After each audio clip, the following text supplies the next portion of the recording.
हमें किसी किस्म की कोई इमदाद नहीं मिली यहाँ पे। हुकूमत क्या दे रही है? कुछ नहीं दे रही, भूख से मर रहे हैं। नाज़रीन, मेरे साथ इस वक्त जाग कराची की सीनियर मैनेजमेंट भी खड़ी है, तो आइए ज़रा उनसे कुछ बात करते हैं। बस यही कोशिश है हम लोगों की कि ज़्यादा से ज़्यादा उन इलाकों में पहुँचे जहाँ कोई नहीं पहुँचा है और मुस्तहिक लोगों तक पहुँच जाए। बस यही कोशिश है हमारी, उसी के लिए हम घूमते हैं। और अल्लाह ताला मिला रहा है ऐसे लोगों को लोगों से जो इंसानियत के लिए काम कर रहे हैं, अपनी नामी के लिए या मशहूर होने के लिए नहीं कर रहा है। ये जो लॉकडाउन हुआ है ना, बहुत परेशानी है। हम लोग फैक्ट्री में काम करते थे, वहाँ पे फैक्ट्री भी बंद हो गई हैं, बिल्कुल बेरोज़गारी है। और यहाँ पे इलाके और भी बहुत लोग हैं, बहुत परेशानी है। वो भी फैक्ट्री में काम करते थे। हम लोग यहीं पे तकरीबन 18-20 साल से रहते हैं और बहुत ज़्यादा मसाइल हैं यहाँ के। फैक्ट्री वालों ने बोला है कि भाई अभी तो हालात ख़राब हैं, जब तक हुकूमत की तरफ से हमें वो नहीं मिलेगा तो हम लोग फैक्ट्री नहीं चलाएँगे। महीने से ऊपर हो गए, काम है नहीं और घर में भी कुछ नहीं है इस टाइम। और यहाँ ना हमें राशन दिया जा रहा है, अभी तक कुछ भी नहीं है हमारे पास। यहाँ देखिए, यहाँ हमारे इलाके के लोग हैं, बहुत गरीब तबके के लोग हैं। हम लोग इनको सपोर्ट भी करते हैं, भला हम पूरे कंप्लीट तरह से इन सबको फॉलो नहीं कर सकते, ना सपोर्ट कर सकते हैं। क्यों? कोई एक घर होते, 2 घर होते, 10 घर होते, चंद घर, इधर कई घर ऐसे हैं जिन घरों को हमने अपनी मदद तहत आप सपोर्ट की है कि करना भी चाहिए। आप हों या हम हों, हमें ये हमारा हक बनता है कि इलाके के जो अकबर तकबर लोग हैं उन सब लोगों को हम सपोर्ट करें। जाग कराची के हमारे उमैर भाई हैं, अल्लाह पाक इनको इज़्ज़त दे और अल्लाह इनको हिम्मत दे।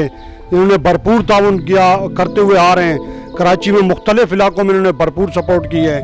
बहुत से इलाकों में ऐसी जगह हैं जहाँ पे कि कोई सियासी जाने के लिए तैयार नहीं है, वोट मांगने के लिए वहाँ पे जाते हैं। आप उनके पास जो भूख के हाले पड़ रहे हैं उनके पास कोई पूछने तक के नहीं गया।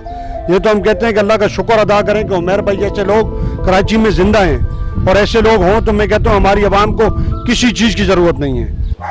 हुकूमत से हमारी यही अपील है कि यहाँ पर जितने गरीब लोग हैं सबकी इमदाद दी जाए, सबको इमदाद दी जाए। काम नहीं है, बिल्कुल 1 माह से काम बंद है, पड़ा हुआ है। वो भी तक फैक्ट्री वाले बोल रहे हैं कि जब फैक्ट्रियाँ खुलेंगी, लॉकडाउन ख़त्म होगा, उसके बाद काम देंगे। तो तब तक जो है लोग तो भूख से मर जाएंगे, यहाँ गुजारा नहीं हो रहा किसी का भी। बहुत मुश्किल हालात हैं। रमज़ान शरीफ जो है अभी शुरू माशाल्लाह हो चुका है, तो यहाँ पर अभी हालात बहुत मुश्किल हैं। आवाम से ये, हुकूमत से ये अपील है कि यहाँ लोगों जितने भी गरीब लोग हैं सबका ख्याल किया जाए, सबको राशन के जो ज़रूरियात हैं उनको पूरा किया जाए।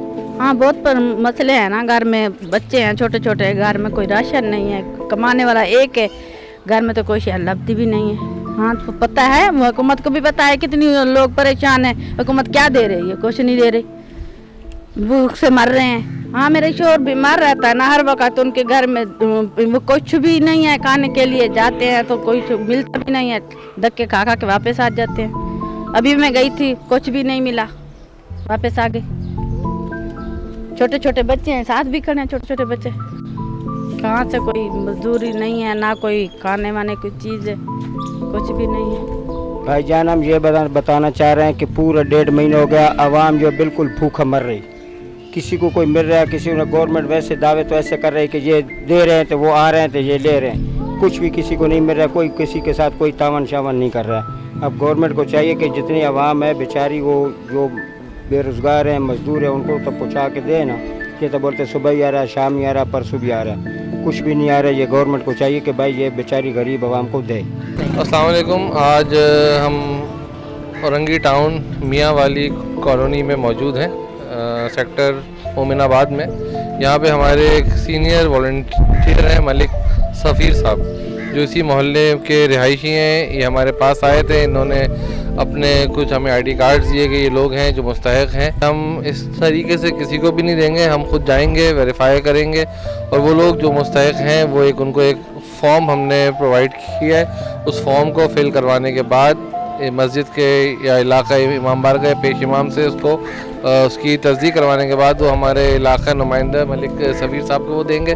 सफ़ीर साहब हमारे पास लेके आएंगे और उन लोगों को से हम मिले बग़ैर हम उनकी घर की दहलीज तक राशन पहुंचा देंगे।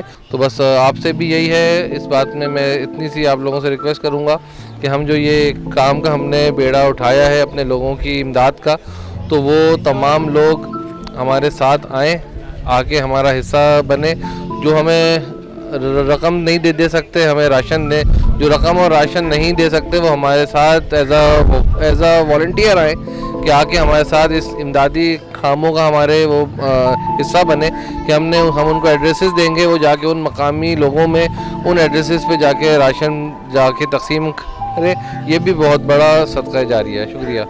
हमें इतनी परेशानी कि हमने आज ये इस स्टेट पे आके हमने उमर भाई से हेल्प मांगी है कि उमर भाई आप प्लीज़ आके इस इलाके पे एक दफ़ा नज़रसानी करें। ये आपका बहुत बहुत शुक्रिया। नहीं, बहुत शुक्रिया आपका। नाज़रीन, बहरहाल मदद करने वाली, रिज़्क़ देने वाली ज़ात तो अल्लाह ताला की है। मतलब ये मोमिनाबाद का ये वो इलाका है कि जहाँ पे मिक्स मैं आवाम देख रहा हूँ कि इसमें हर तरह तबका है। इसमें पठान भी नज़र आ रहे हैं, पंजाबी भी नज़र आ रहे हैं, बलूच भी नज़र आ रहे हैं। तो उनका भी यही कहना है, कोई सियासी जमात नहीं है। बहरहाल अब सबको अल्लाह हिदायत दे। हमारा एक पैकेज बनाने का मकसद सिर्फ एक आवाम में आगाही पैदा करना था कि इस वक्त हमें क्या पता, क्योंकि इस वक्त जो हालात चल रहे हैं पाकिस्तान के, मेरे ख्याल में सबको पता चल रहा है कि कौन किसका है, कौन किसका नहीं है। तो बहरहाल फिर किसी पैकेज के साथ हाजिर होंगे। देखते रहिए जाग कराची। अस्सलाम वालेकुम।